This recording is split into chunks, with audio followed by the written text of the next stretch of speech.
The jewelry box felt heavier in my hands than it should have.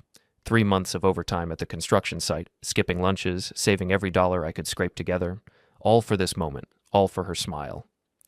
"Happy birthday, Denise," I said, holding out the small velvet box to my wife of 4 years. She looked beautiful in the soft glow of the patio lights we'd strung around our backyard. Her dark hair caught the breeze, and for a second she looked exactly like the woman I'd fallen in love with. Before the late-night phone calls, before the secretive texting, before she started treating our marriage like an inconvenience. "Oh, Joel," she breathed, opening the box. Inside sat the vintage pearl necklace she'd been admiring in that antique shop downtown for months. Her eyes widened, and I felt a surge of satisfaction. I'd gotten it right. She kissed my cheek, soft and quick, then leaned close to my ear. "Don't get jealous, okay? You should leave for a bit. My ex showed up. I don't want drama." The words hit me like a punch to the gut. Leave? Leave my own wife's birthday party? The party I'd helped plan in our own backyard with our friends and family? "What?" I whispered back, certain I'd misheard. "Brandon's here," she said, her voice still sweet but firm. "I didn't invite him, but Stacy did. You know how he gets when you're around. Just give me an hour to handle this, okay? Please?" Around us, 25 people laughed and chatted, completely unaware that my world was tilting sideways. My buddy Frank from work raised his beer bottle in my direction, grinning. Mrs. Peterson from next door was complimenting the decorations I'd hung yesterday. Everyone was having a perfect time at the perfect party I'd thrown for my wife, who was now asking me to leave so she could spend time with her ex-boyfriend. "You want me to leave our house?" I said slowly, "so you can hang out with Brandon?" "It's not like that," Denise said, but her eyes darted away. "I just don't want any weirdness tonight. You know how you two are together." "How we were together?" The last time I'd seen Brandon Mays, he'd been hitting on my wife at a barbecue while I was standing right there. When I'd called him out, Denise had spent the entire ride home telling me I was being paranoid and jealous. "This is my house," I said quietly. "Joel, please, don't make this harder than it needs to be." I looked at her face, searching for some sign of the woman who used to defend me, who used to choose me. Instead, I saw impatience, annoyance, like I was the problem here. "Fine," I said. "I'll go grab some more beer from the store." Relief flooded her features. "Thank you. You're the best." She squeezed my hand and melted back into the crowd, the pearl necklace already around her throat. I watched her navigate through our friends, smiling and laughing, playing the perfect hostess, playing the perfect wife. I didn't go to the store. Instead, I walked around to the side of the house and stood in the shadows between our property and the Petersons. From there, I could see through our kitchen window and the open back door into the living room where most of the party had moved. It took exactly 12 minutes. 12 minutes for Brandon to find her. 12 minutes for them to drift to the quiet corner by the bookshelf away from the main crowd. 12 minutes for my marriage to officially end.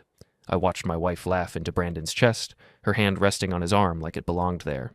I watched him cup her face with both hands, thumb stroking her cheek. I watched them kiss, slow and familiar and devastating. The pearl necklace I'd bought her caught the light as she tilted her head back, letting him deepen the kiss. Around them, the party continued. Our friends, our family, all of them talking and laughing while my wife made out with another man 15 feet away. My hands were shaking. My chest felt tight, like someone was squeezing my ribs. 4 years of marriage. 4 years of believing her when she said Brandon was just a friend, just someone she'd dated briefly in college, just a harmless part of her past. I pulled out my phone and took 3 photos. The angle was perfect. You could see both their faces clearly, see the intimacy in their body language, see the wedding ring on her finger as her hand rested on his chest. Then I walked back inside. The music seemed louder as I crossed the threshold. Conversations felt too bright, too normal. Frank appeared at my elbow with a fresh beer. "There you are, man. Where'd you disappear to?" "Just needed some air," I said, my voice surprisingly steady. Across the room, Denise and Brandon had separated, but barely. They stood close together, her fingers still touching his arm, both of them flushed and smiling. She saw me looking, and her expression shifted, guilt flashing across her features before she covered it with a bright smile. "Joel!" she called out, waving me over. "Come say hi to Brandon. He was just telling me about his new business." "New business?" "Right. Last I'd heard, Brandon was between jobs, living in his buddy's basement and calling himself an entrepreneur because he sold protein powder on Instagram. I walked over slowly, feeling like I was moving through water. Every step felt deliberate, final. "Hey, Joel," Brandon said, extending his hand like we were old friends, like he hadn't just been kissing my wife. Great party, man. Denise always did know how to throw a celebration. I looked at his hand for a long moment, then at his face. He was handsome in that obvious way, tall, broad shoulders, perfect teeth. The kind of guy who probably peaked in high school and spent his 30s trying to recapture that glory. "Brandon," I said, not taking his hand. "Funny seeing you here. I don't remember Denise mentioning you were coming." "Oh, Stacy invited me," he said quickly. "Last-minute thing. Hope that's cool." Stacy, Denise's best friend since college, the one who'd never liked me, who always made comments about how Denise could do better. Of course she'd invited him. "Actually," I said, loud enough for nearby conversations to pause, "I think there's something you should know." Denise's eyes went wide. "Joel, don't—" "We're still married," I continued, looking directly at Brandon. "Denise and I. Happily married, in fact. Or at least, I thought we were until about 5 minutes ago." The color drained from Brandon's face. Around us, I could feel people turning, sensing drama. Frank moved closer, his expression shifting from confusion to concern. "Wait, what?" Brandon said, looking between me and Denise. "You told me you guys were separated. You said you were getting divorced." "Did she now?" I pulled out my phone and opened the photo gallery. "Is this what separated people do?" I showed him the pictures I'd just taken. Brandon stared at the screen, his jaw working soundlessly. In the photos, there was no mistaking what was happening. No way to spin it as innocent or friendly. "You told me he moved out," Brandon said to Denise, his voice rising. "You said he was living with his brother." "I never said that," Denise protested, but her voice was weak. "You absolutely said that. 3 weeks ago at Murphy's bar. You said you were finally free." The party had gone quiet now. 25 people stood frozen, drinks in hand, watching my marriage implode in real time. Someone had turned down the music. In the sudden silence, every word carried. "Joel," Denise said, tears starting to form. "Let me explain." "Explain what?" I asked. "Explain how you told me to leave my own house so you could make out with your ex? Explain how you've been lying to both of us? Or explain how you're wearing the necklace I bought you while you're cheating on me?" Her hand flew to her throat, touching the pearls like she'd forgotten they were there. "I think I should go," Brandon said quietly. "Yeah," I said, not taking my eyes off my wife. "I think you should." But he didn't move. None of us moved. We stood there in the wreckage of the evening, surrounded by the detritus of a party that had died a sudden, ugly death. Frank stepped closer to me. "You okay, brother?" I looked around the room at the faces of our friends and family. Some looked shocked, others uncomfortable. A few, like Mrs. Peterson, looked almost eager, like they were witnessing the best gossip of the year. "Actually," I said, my voice carrying clearly through the silence, "I'm better than I've been in months, because now I know exactly where I stand." I turned to face the room, addressing everyone at once. "Thank you all for coming to celebrate my wife's birthday. Unfortunately, the party's over. Denise has other plans for the evening." "Joel, please," Denise whispered, grabbing my arm. "Don't do this. Not here." I looked down at her hand on my arm, then at her face. "You already did this, Denise. I'm just making sure everyone knows."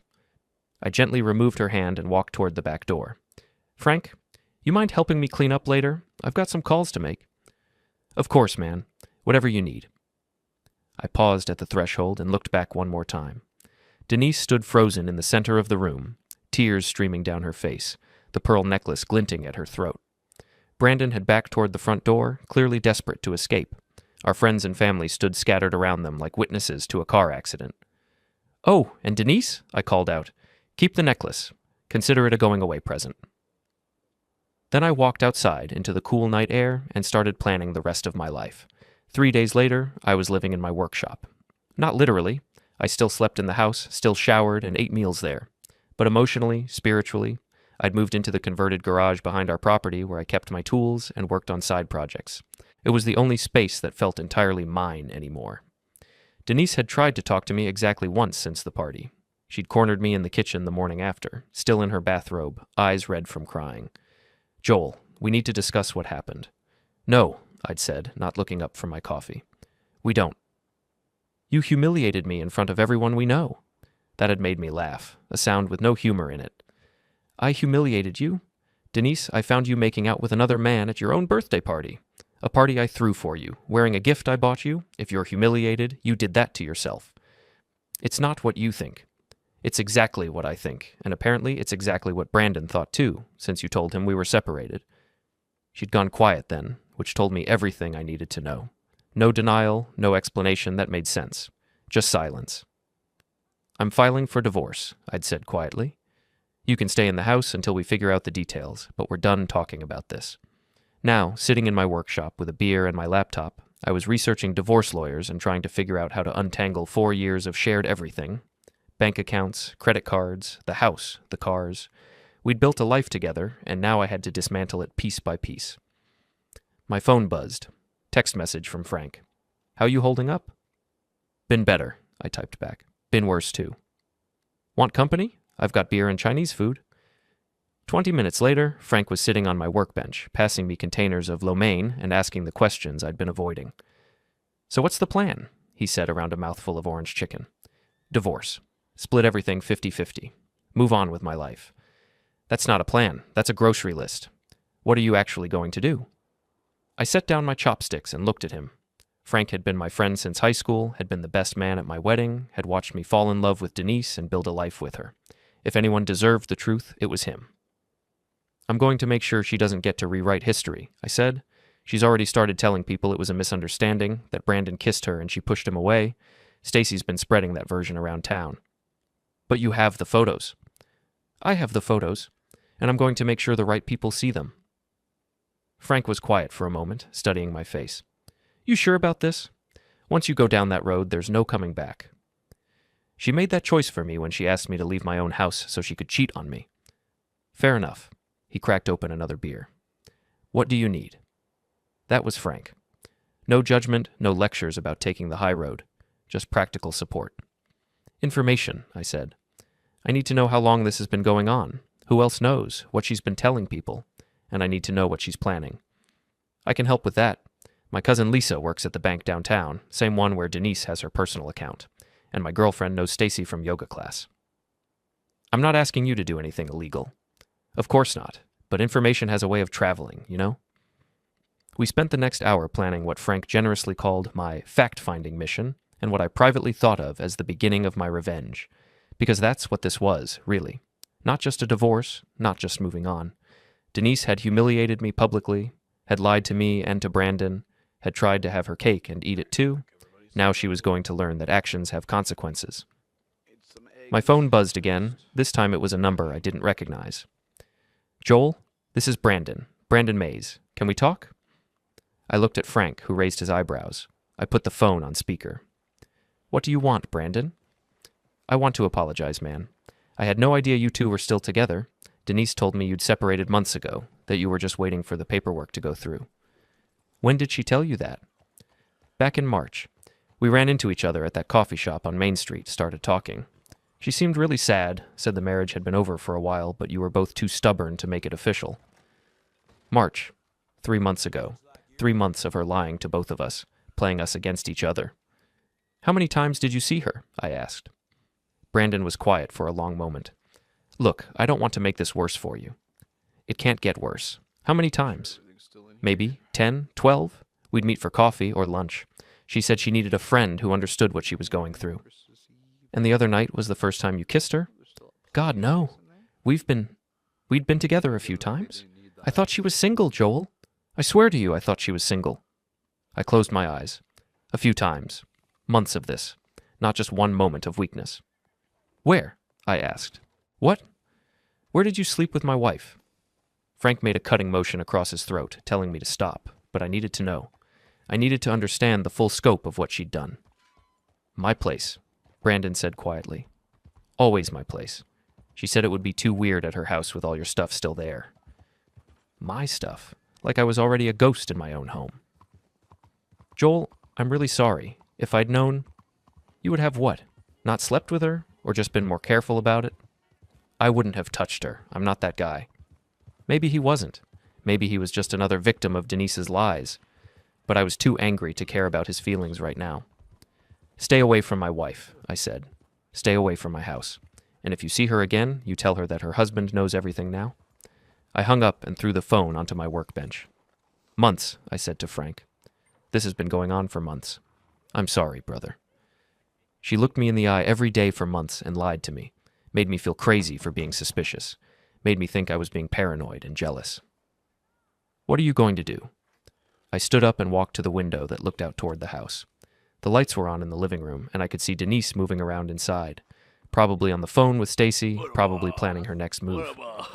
I'm going to make sure everyone knows who she really is, I said. Starting with her job.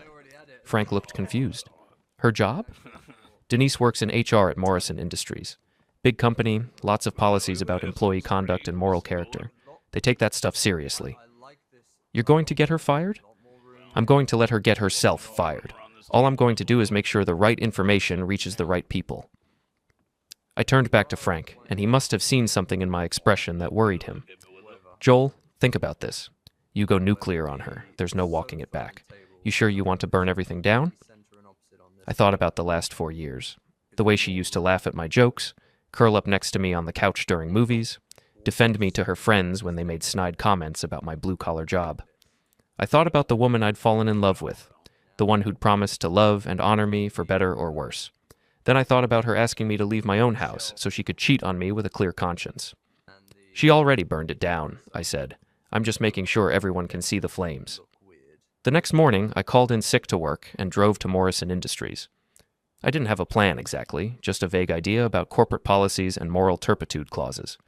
But as I sat in the parking lot, watching employees stream into the gleaming glass building where my wife spent 40 hours a week, a better idea started forming. I pulled out my phone and scrolled through my contacts until I found what I was looking for.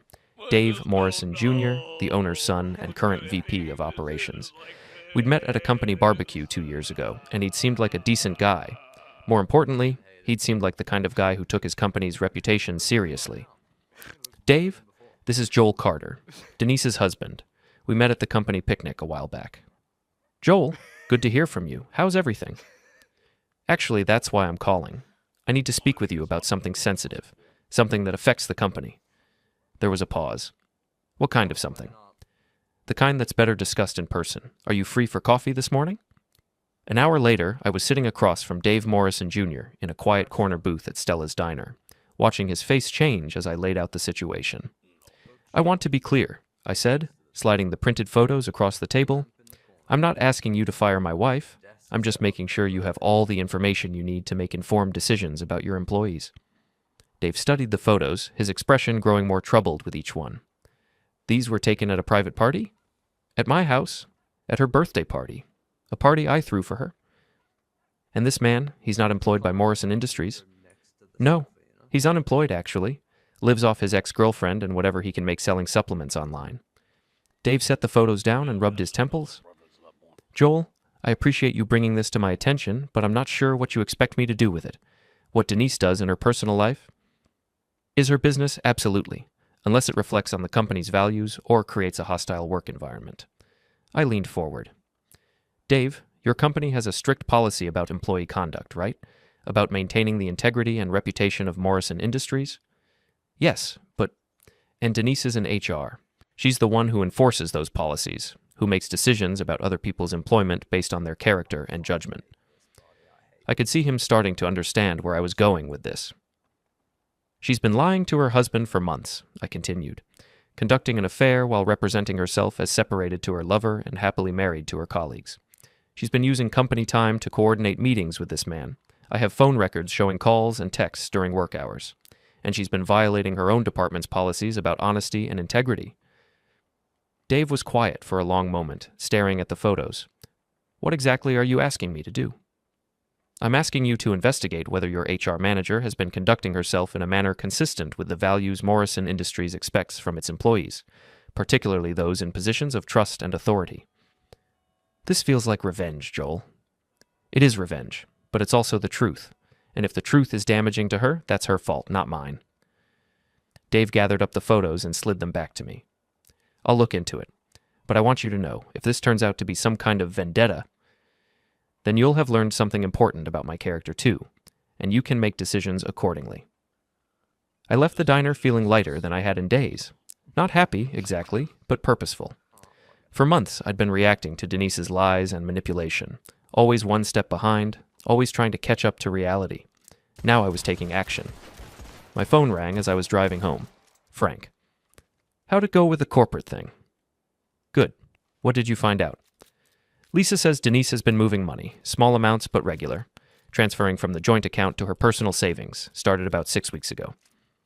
6 weeks. Right around the time she would have been planning her birthday party, planning to invite Brandon, planning to humiliate me in front of everyone we knew. How much? About 3,000 so far.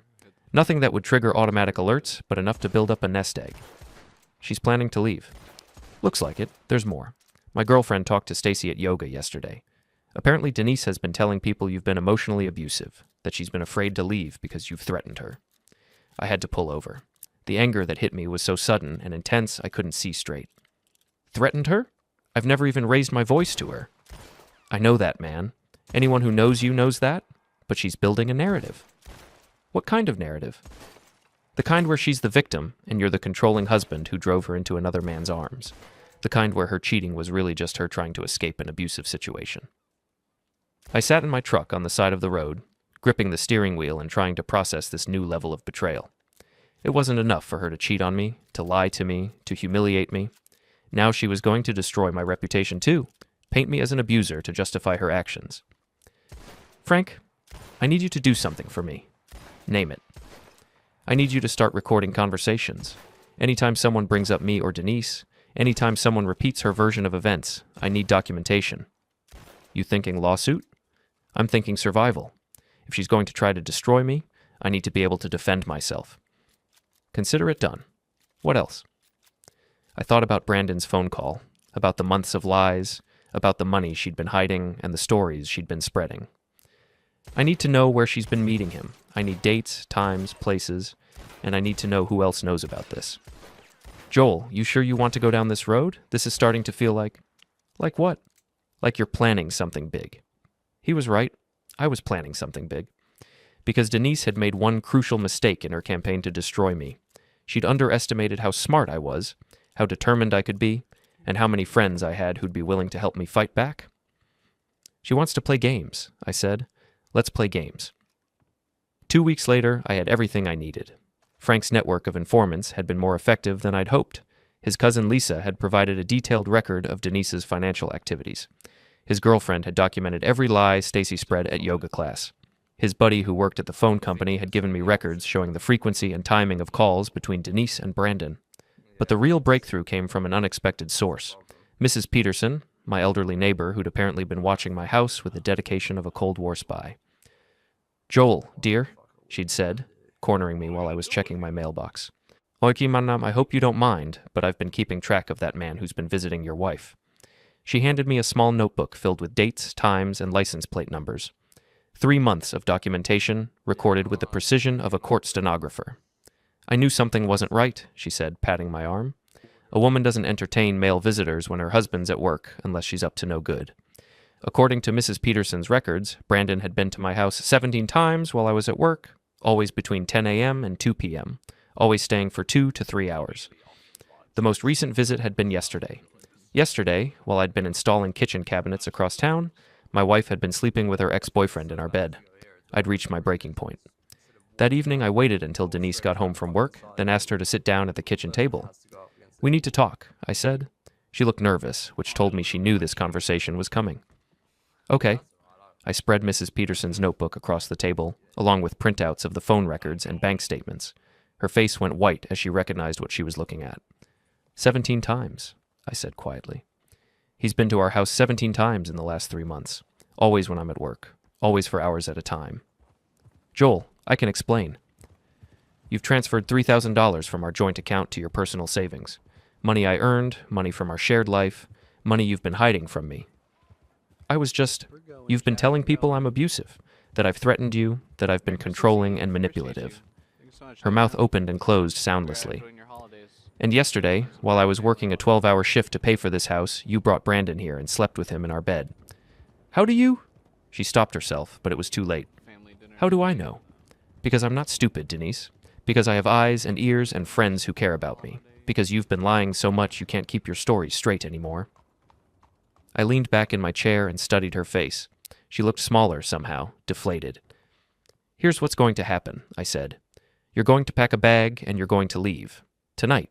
You can stay with Stacy or Brandon or whoever else you've been confiding in, but you're not staying here. You can't kick me out of my own house. Watch me. This house is in my name. I bought it before we got married, and I've been making the payments ever since. Legally, you're a guest here, and I'm asking you to leave. Joel, please, can't we work this out? Can't we try counseling or... Counseling? I laughed, and it came out harsher than I'd intended. You want to go to counseling to work on our marriage while you're sleeping with another man? I'll end it with Brandon. I'll cut off all contact. We can start over. For a moment, I almost believed she meant it. There was something in her voice, something desperate and genuine that reminded me of the woman I'd married. But then I thought about the lies, the months of deception, the way she'd asked me to leave my own house so she could cheat on me with a clear conscience. It's too late, I said. I don't love you anymore, Denise. I don't trust you, I don't respect you, and I don't want to be married to you. She started crying then. Real tears that might have moved me a week ago. Now they just made me tired. Pack a bag, I said again. I'll give you an hour. She went upstairs, and I heard her moving around in our bedroom, opening drawers and closets. When she came back down, she was carrying a small suitcase and wearing the pearl necklace I'd given her. Joel, take it off. What? The necklace. Take it off. You said I could keep it. That was before I knew you'd been wearing it while you cheated on me. Take it off. She reached up with shaking hands and unclasped the necklace, setting it on the kitchen table between us. I loved you, she said quietly. No, you didn't. You loved the idea of being married, the security, the respectability, but you didn't love me. If you'd loved me, you wouldn't have done this. She picked up her suitcase and walked toward the front door, then turned back one last time. You'll regret this, she said. When you're alone and bitter and angry, you'll regret throwing away 4 years for one mistake. One mistake? I stood up and walked toward her. Denise, this wasn't one mistake. This was months of deliberate choices. This was planning and lying and manipulation. This was you deciding that your happiness was more important than our marriage, more important than my feelings, more important than basic human decency. I opened the front door and held it for her.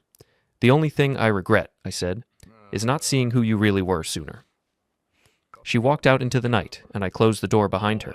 Then I went to the kitchen, picked up the pearl necklace, and threw it in the trash. For the first time in months, my house felt like home. The divorce papers were filed on a Tuesday. By Thursday, Denise had been suspended from her job pending an investigation into conduct unbecoming an employee of Morrison Industries. By the following Monday, she was unemployed. Dave Morrison Jr. called me personally to let me know. We conducted a thorough investigation, he said. Phone records, computer usage, interviews with colleagues. She was conducting personal business on company time, using company resources to facilitate an extramarital affair, and creating a hostile work environment through her dishonesty. What was the final straw?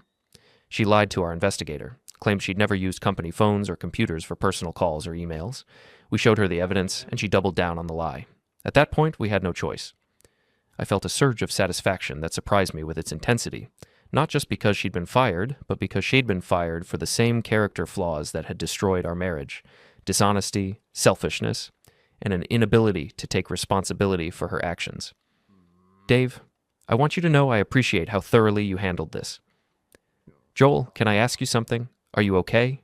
I mean, really okay? This has been a hell of a few weeks for you. I thought about it. Was I okay? My marriage was over, my wife had betrayed me in the most fundamental way possible, and I'd spent the last month systematically destroying her life in return. I'm better than okay, I said, and realized it was true. For the first time in months, I feel like myself again. That evening, Frank came over with pizza and beer to celebrate what he called my liberation. So what's next? He asked, settling onto my couch with a slice of pepperoni. Next, I finish what she started. Meaning? I pulled out my phone and showed him a series of text messages I'd received throughout the day. Messages from friends, colleagues, acquaintances, all of them offering support, expressing outrage at Denise's behavior, sharing their own stories of suspicions they'd had but hadn't wanted to voice. Meaning I make sure everyone knows the truth. Not my version of the truth, not a spin or a narrative. Just the facts.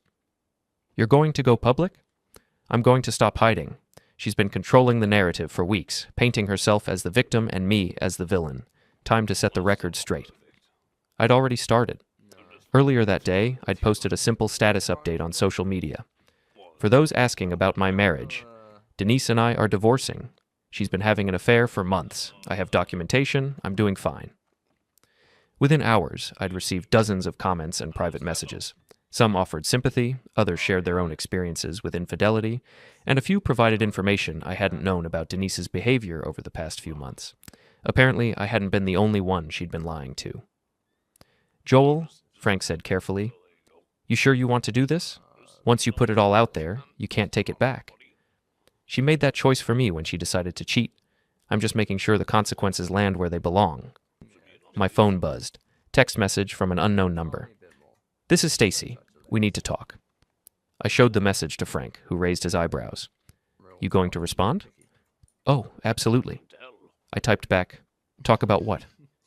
"About what you're doing to Denise, about the lies you're spreading." "I haven't told any lies. Everything I've shared is documented fact. You're destroying her life over one mistake. One mistake that lasted 3 months and involved 17 visits to my house while I was at work. One mistake that included lying to me, lying to him, stealing money from our joint account, and trying to paint me as abusive to justify her behavior." There was a long pause before her next message. "She's staying with me. She's devastated. She lost her job. She's getting divorced. And now everyone in town is talking about her. Good. Actions have consequences. You're being cruel." I stared at that message for a long moment, feeling the anger rise in my chest. "Cruel? You want to know what's cruel, Stacy? Cruel is asking your husband to leave his own house so you can cheat on him. Cruel is lying to someone for months while you sleep with their wife. Cruel is trying to destroy someone's reputation to cover up your own bad behavior. She made a mistake. She made a choice. Every day for months, she chose to lie to me. She chose to betray our marriage. She chose to humiliate me in front of everyone we know, and you chose to help her do it. I was being a good friend. You were being an enabler. You invited Brandon to that party knowing what would happen. You've been spreading lies about me being abusive. You've been helping her hide money and plan her exit strategy." Another long pause. "What do you want from her?" "Nothing. I want nothing from her. I want her out of my life completely." "Then why are you doing this? Why are you trying to destroy her?" I looked at Frank, who was watching me with concern. He mouthed the words, "Be careful." "I'm not trying to destroy her," I typed. "I'm just making sure the truth is known. If the truth is destructive to her, that's her problem. Please, Joel, she's sorry. She knows she messed up. Can't you just let it go?" "Let it go, like it was a minor disagreement, a small misunderstanding that could be smoothed over with an apology. Tell Denise something for me," I wrote. "Tell her that sorry doesn't fix this. Sorry doesn't undo months of lies. Sorry doesn't restore trust or respect or love. Sorry is just a word people use when they get caught. You're going to regret this someday. The only thing I regret is not seeing who she really was sooner. And Stacy, lose my number. We're not friends anymore." I blocked her contact and set my phone aside. "Feel better?" Frank asked. "Actually, yeah, I do." And I did.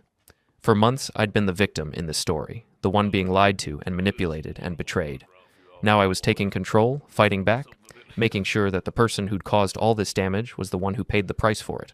It felt like justice. It felt like victory. And I was just getting started. The divorce was finalized on a rainy Thursday in November, exactly 6 months after Denise's birthday party. I sat in the courthouse hallway afterward, holding the papers that officially ended my marriage, feeling oddly empty. It was over.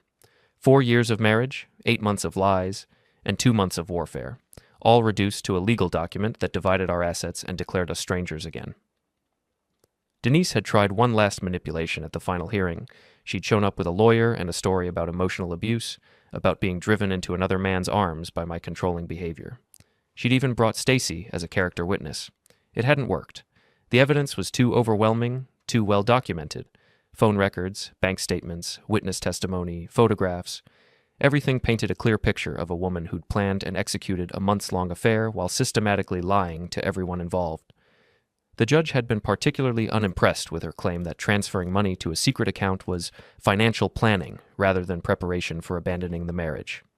In the end, she'd walked away with her personal belongings and half the value of our shared assets, minus the $3,000 she'd hidden, which the judge had awarded to me as compensation for her financial misconduct. I'd kept the house, the truck, and my dignity. Now, sitting in my truck outside the courthouse, I called Frank to let him know it was over. "How do you feel?" he asked. "Free," I said, and meant it. "What's next?" "Next, I get on with my life. I've got a business to run, a house to enjoy, and a future to build." "Any regrets?" I thought about that. Did I regret the way I'd handled things? the systematic destruction of Denise's reputation and career, the cold, calculated way I'd exposed every lie and betrayal? No, I said finally. She made her choices and I made mine. She chose to lie and cheat and try to destroy me. I chose to fight back. Good for you, brother. You want to grab dinner tonight? Celebrate your freedom? Actually, I think I want to go home and just be alone in my house. My house with no lies, no secrets, no one plotting behind my back. I get it. But Joel, don't stay alone too long, okay? Don't let this make you bitter. I'm not bitter, I said. I'm just careful now. I know what betrayal looks like. I know what lies sound like. I'll never be that naive again. I drove home through the November rain, past the coffee shop where Denise had first reconnected with Brandon, past Morrison Industries where she used to work, past the bar where Frank and I had planned my counterattack. Everything looked different now, smaller somehow, less important. When I got home, I found an envelope on my front porch. No return address, just my name written in Denise's handwriting. Inside was a letter, 3 pages of her careful script. Joel, it began. I know you probably don't want to hear from me, but I needed to say this. I know I hurt you. I know I made terrible choices and told horrible lies. I know I destroyed something good and pure and real. I almost threw it away without reading the rest, but something made me continue. I want you to know that I loved you. I really did. But I was scared and confused and selfish, and I convinced myself that I deserved more than what we had. I convinced myself that you didn't really see me, didn't really appreciate me. I was wrong. Brandon was never about love. He was about feeling young again, feeling desired, feeling like I was still the person I used to be before I became a wife and a responsible adult. It was stupid and destructive, and I regret it every day. I know you'll never forgive me. I know you think I'm a terrible person. Maybe you're right. But I wanted you to know that losing you was the worst thing that ever happened to me. Not losing my job, not the gossip, not the shame, losing you. I hope someday you'll find someone who deserves you. Someone who sees how good and loyal and strong you are. Someone who won't be stupid enough to throw away your love. I'm sorry, Joel, for everything. It was signed simply Denise. I read it twice, then walked to the kitchen and threw it in the trash. Sorry didn't fix anything. Sorry didn't undo months of betrayal. Sorry was just a word people used when they finally had to face the consequences of their choices.